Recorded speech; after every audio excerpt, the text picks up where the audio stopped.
I mean, first off, just I need a statement from you guys, just in general. How was that one? Do I need to move this closer? No, you're good. Oh, okay. It was a good win. Played hard. I thought we didn't give up. We were down, came back, won. Even in overtime, we were down, 4, and then Vaughn hit a big shot. So I just think we were relentless tonight. St. Thomas is a really good team. They're one of the best teams in the Summit League, but I think we just didn't give up, and that's what we got to do the rest of the season. So. Yeah, I thought it was a hard-fought win. We fought really hard. That's a great team in the Summit League. And, yeah, I told them, we're down 4. We can come back from this, in overtime. So just never give up, so. Max, 5 of 7 from deep. It feels like you kind of got your confidence back in that three-pointer. What does that mean for you and this team? Yeah, I think St. Thomas's game plan was to help off me, and got some extra reps in over Christmas break and stuff, just shooting. And, I know if I want to be as valuable to this team as I want to be, I'm going to have to knock down shots. And I think a lot of that is just confidence and, not really second-guessing myself. And I think that also kind of falls into my turnovers, too. You don't get a turnover if you just shoot it, so. And, Javon, huge minutes today, a couple big shots. What does that mean for you? I just wanted to do whatever it took to win this game, My teammates, they got me open, gave me some good looks, and, yeah, I just wanted to play as hard as I could. You got anything? My only thing is, Max, how much confidence did you have in the team when you were out with the 5 fouls? I had a lot of confidence. I just knew we needed to keep getting stops. We have a lot of great players on our team, so it's nothing, against our team, like who we put out there. Isaac Bruns was also in there. A freshman, that's a tough spot to be in, early in Summit League play, freshman playing in overtime in a close game. But, I just had the utmost faith in my team and my teammates that we could pull that out. In that little break that happened when they were checking the fouls, I believe that was, what was the huddle going on? Were you guys trying to just boost your confidence up, or what was going on for you guys? Yeah, we were just trying to stay ready. Stay warm. Yeah, stay warm. Yep, just stretching, But yeah, it definitely gave us a couple minutes to, stay ready. So get ready. A lot of credit to St. Thomas, really, really good team. Obviously 3-1 in league, and had probably one of the best nets or Ken Palms in our league. Played a good non-conference schedule, and they've won a lot of those games. So a really good win for our guys. The first thing I want to say is just these T-shirts, okay, with PAVE. Promoting awareness for sexual violence, right? This is the name of a group on our campus, and they came to us and asked if we'd wear the shirts, and I said absolutely, right? It's a huge deal in our community. It's a huge deal to me. So shout out to PAVE for doing that for us. If you saw the colors on the sideline, that's what people were wearing. So proud of our team, really, really proud of our team. Caleb out with an illness. Could have gone a lot of different ways, but I think today and tonight showed our Gator mentality and our toughness to get a win like that. We held them to 34% from the floor and 25% from 3, one of the better offensive teams in the league. So a heck of an effort from our guys, and we need another really good effort on Saturday.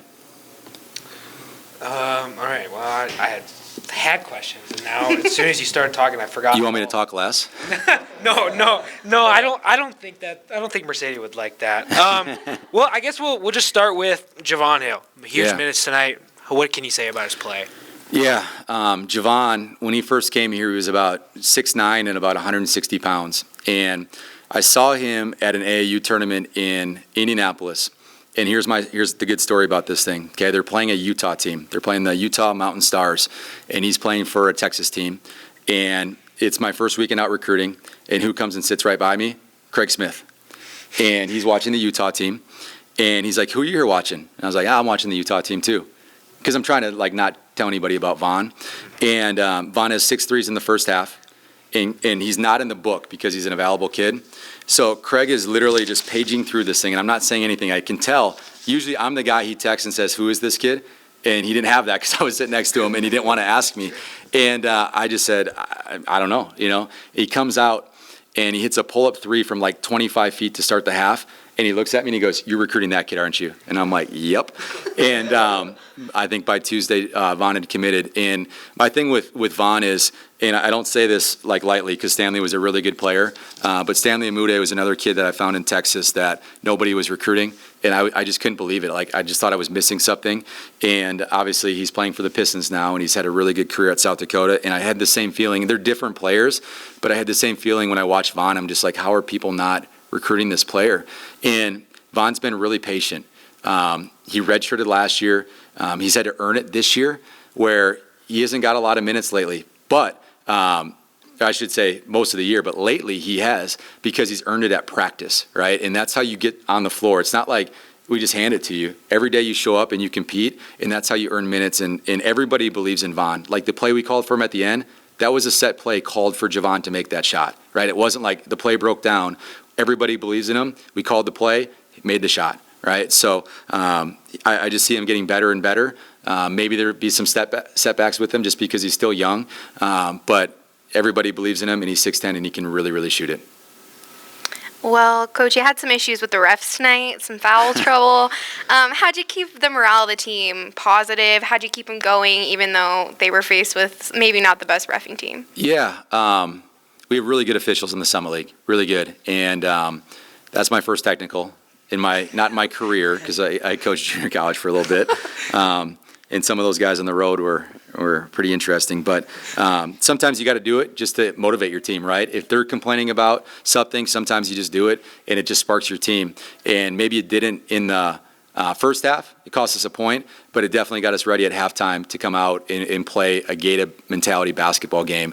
And I think you could see that just holding them to 73 points. So biggest thing is, like, ultimately when you go back and watch the stuff on film, doesn't matter, right? It all evens out anyways. You just got to keep playing, and I'm proud of our guys for doing that. During the kind of, we'll call it the foul debacle in, what was it, the second half, what was going on with the team in the huddle with, just in general? Well, do you want me to be honest? Yeah, go ahead. That was a long break. I've never seen that before. And I just said, like, if it's the fourth or fifth foul, maybe that's like an issue. But if we're trying to decide if it's 7 minutes left, if it's 2 or 3, it really doesn't matter at that point, right? So in the huddle, Boston's like, they're trying to ice me. And I was like, Boston, they're not going to ice you. You're going to step up and make both of them. Did he make both of them? I think so. Absolutely made both of them, right? So there's like players talking like, oh, they're trying to ice us by doing this. Doesn't matter. Step up and make the free throws. Middle school coach always said, make your free throws, they're free, right? You stand at the line, make your free throws, and Boston hit them both. So that's my honest answer, and just a lot of standing around. I think I went and got a piece of gum or a mint because we were out there for about 10 minutes. Do you have another question? Did you have one, Trev? I don't think so. Okay. Max, 5 for 7 from deep tonight. Does it feel like his confidence is kind of coming back with that 3 ball? Well, he hadn't made a shot in conference play. I don't know if you knew that, right? And it's one of those deals where you meet with your team, and you come back from Oral Roberts, and we got stuck, and it took us a little bit. Credit to our administration for getting us back so we could have a bye week, and I set it up on the radio. Thank goodness we had a bye week, because I think that really helped us in this game. But listen, I grew up on a farm in Wisconsin, right? And what you do every day is you show up and you roll the sleeves up and you go to work. And so we're sitting in this room and we're about to watch film, and they're looking at me like, what are we going to do? And you know what we're going to do? We're going to roll the sleeves up and we're going to go to work, because that's all I know how to do. And did I say to some guys, like, you need to play better? Absolutely. And it's not personal. Everybody here wants to win, but sometimes you got to hear and see the film that you do need to play better, or we got to play different guys. And when you show them the film, sometimes it's embarrassing, sometimes it's great, right? And I think Max really loves this place. He's a South Dakota kid from Sioux Falls, has a lot of pride in this place. And when you say that to him, Max is going to try to get better.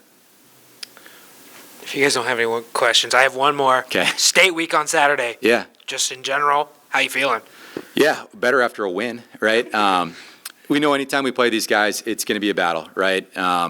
They have 6 players back from a team that was really good last year. Yeah, actually, one of them redshirted, but 6 experienced guys. They've played a really good schedule. They went into Southern Miss, got a win. They went into Wichita State against Paul Mills, right? Oral Roberts guy, got a win. They've played a really tough schedule. So if you look at, everyone's like, well, Eastern Washington lost this many games. Well, you know what? They played a really tough schedule and lost them all to high major teams. South Dakota State's played a really tough schedule. So we always got to respect our opponents. We know they're going to be really good. My biggest thing is we got to make it a rivalry, right? I know it automatically is, but when you don't win some of those games over 10 years, like we got to do our part and make it a true rivalry and win some of those games. And our guys, we have a lot of guys in the locker room that haven't played in that game that maybe don't fully understand what it's about, but they're about to. And we're going to do everything we can to prepare them for that game. Thank you, guys. Go Yotes.